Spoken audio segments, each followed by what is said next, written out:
Hey, how's it going, everybody? It is Max with BuzzTox here, and I'm back with another Game of Thrones news video. In these videos, I go on Watchers on the Wall, and I give you my thoughts and feelings on the latest news to break. So our first story is actually really significant, because Mark Gatiss has actually been confirmed for Game of Thrones Season 7. For those of you who don't know, Mark Gatiss actually plays Tycho Nestoris, and he's actually the character who represents the Bank of Braavos. We've seen him in Season 4 dealing with Stannis Baratheon, and we've also seen him in Season 5 with Mace Tyrell. But what's crazy is that we haven't seen him in Season 6, and his return begs a lot of questions, like what is his role in this upcoming season? And I believe his role is very significant, because the Iron Bank is extremely powerful. They have countless debtors and enough money to pursue their own agenda and goals. And their reputation is unparalleled. Nobody will cross the Iron Bank because everyone knows that the Iron Bank will always get what they want. And if you refuse to pay them their money, they're going to get it one way or another. That's what the Iron Bank is, a temple. We all live in its shadow, and almost none of us know it. You can't run from them, you can't cheat them, you can't sway them with excuses. If you owe them money and you don't want to crumble yourself, you pay it back. Vesting the Tyrells in the crown will help a great deal in this respect. So the Iron Bank always gets what they want and gets their money one way or another. And that raises a question for Season 7. What do they want? And who will they support if they support anybody? First of all, they could support Daenerys. They're strongly against slavery, and the first law states that no man, woman, or child in the city is ever to be made a slave. And this could be a factor in the Bank of Braavos funding Daenerys' claim to the throne. As well as funding Daenerys would be hugely beneficial, because currently the Lannisters are in huge debt to the Iron Bank. And funding Daenerys' claim to the throne would ensure that the Lannisters would be taken down, and it would give them the possibility to get their money back. However, I don't think that this is going to happen, because first of all, Daenerys doesn't need them. She has an army of Unsullied and Dothraki and 3 dragons. As well as the Iron Bank already invested in Stannis Baratheon, and he was defeated. So I doubt that the Iron Bank is going to fund another individual who wants to be king or queen of Westeros. They could also double down on the Lannisters. It wouldn't surprise me if Cersei sent a new representative to the Iron Bank to negotiate with Tycho Nestoris to give her more money to help her fund defeating Daenerys' army. The reason the Iron Bank would want to help out Cersei is because they'd want to stabilize the realm. And if they stabilize the realm, they may be able to get their money back. Or be able to get the consistent interest payments on the debt that they owe.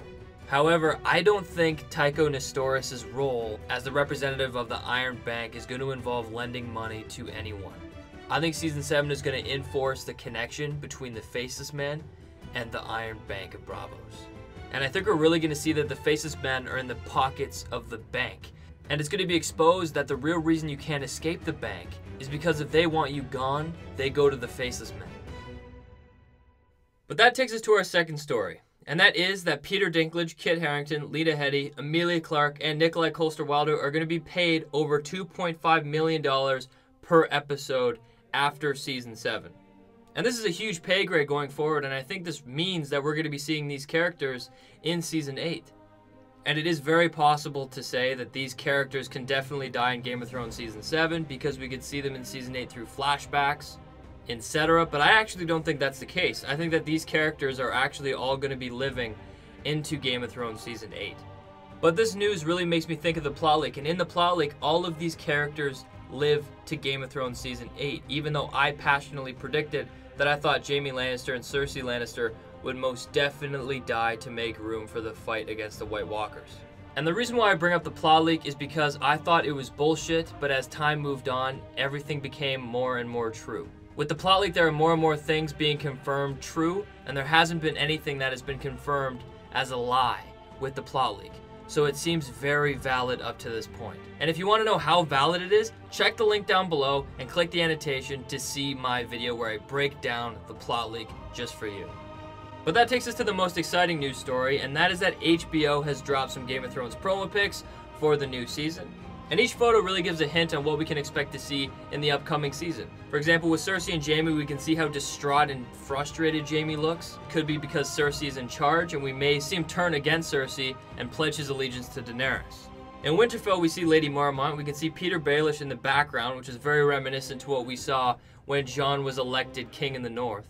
This picture is definitely episode 1, either immediately after Jon is elected King of the North, or it takes place in a meeting a couple days after Jon has been elected King of the North. And then we see Davos, and he's really dressed in really fine furs, and we know that he's Jon's right-hand man, and he's really moving up, and he's sitting at Jon Snow's table. So I think this photo is really connected with the Lady Mormont photo, and I think everyone is getting together to discuss something, whether it's the White Walkers or a common issue, such as the families who supported the Boltons during the Battle of the Bastards. We also see Tormund and Brienne, which is great because it proves that Tormund still got the hots for Brienne. And I think it'll be really interesting to see, because I believe that we're going to see Brienne immediately arrive in Winterfell in episode 1, and I think Tormund is going to be there as well. It'll be interesting to see where their story arcs go moving forward in the season. But based on some plot leaks, we know that Tormund is going far, far north. And we know that Jon Snow is going to be leaving to Dragonstone, and with this image we can see Sansa kind of overlooking Winterfell with Peter Baelish kind of whispering in her ear. It'll be really interesting to see the dynamic between the two, because we know that Sansa is going to be in charge. And I'm sure Peter Baelish is going to try and capitalize on that opportunity and try and get Sansa on his side. Because we left off in the last season with Sansa kind of turning him down. So I think he's going to do everything in his power to try and get Sansa on his side to gain control over Winterfell. And finally at Winterfell we see Jon Snow in what appears to be the crypts of Winterfell. And we see him dressed up in his armor, which appears like he's just about to leave to head to Dragonstone to get Dragonglass and to speak with Daenerys Targaryen. And it looks like he's paying respects to a lost loved one before he leaves. And that's the debate on who it is. Everyone may be quick to assume Lyanna Stark. I do not think it's Lyanna Stark. And I don't think it's Rickon Stark either. I think it's Ned Stark. Jon, in my opinion, admires Ned Stark more than anyone. And if Jon Snow finds out that Rhaegar Targaryen and Lyanna Stark are his parents, he's still going to see Ned Stark as his father.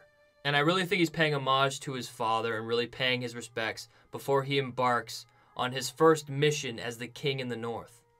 And we get a lot of photos to get a real good look at Daenerys and her team. We see a picture of Daenerys in her own throne room, and they're all dressed in warmer garments. We see Varys, he's in some fine clothes. Missandei's also dressed for the weather. Tyrion Lannister is wearing his Hand of the Queen badge like a boss. And I'm convinced that this photo is taken when Jon arrives on the shores of Dragonstone, and he is there to greet Jon and Davos. And then we get a great shot of the team, and this is when they have arrived in Dragonstone. It'll be really interesting to see what happens between them.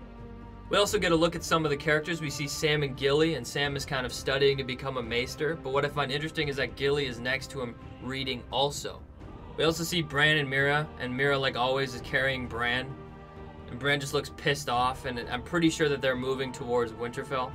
We get a look at Arya Stark also, and it looks like she is either at Winterfell or she's moving towards Winterfell. But what I really gather from this is that she's wearing really warm clothing, so I think that she may be in Winterfell or closer to Winterfell. I immediately thought of the phrase when I saw this image because I believe that she's going to poison everybody, but I actually think that this image is further north and doesn't have to do with the phrase. And the last photo we get is a really good image of the Hound. We see him with a group of men. And I'm pretty convinced that this is the Brotherhood without banners. And we know that the Brotherhood is going north, but what we don't know is what they're going to be doing along the way. And I think since we see snow, they're either arriving in Winterfell or they're going to be heading north-north to Eastwatch by the Sea to pursue a mission, which has been leaked through Watchers on the Wall. But that's it from me, everybody. Let me know what you think down in the comment section below. Tell me what you think about the images and what you think they mean. I'm finally going to be working on some prediction videos, so I'm going to be having those out soon. But until next time, I'll see you guys later.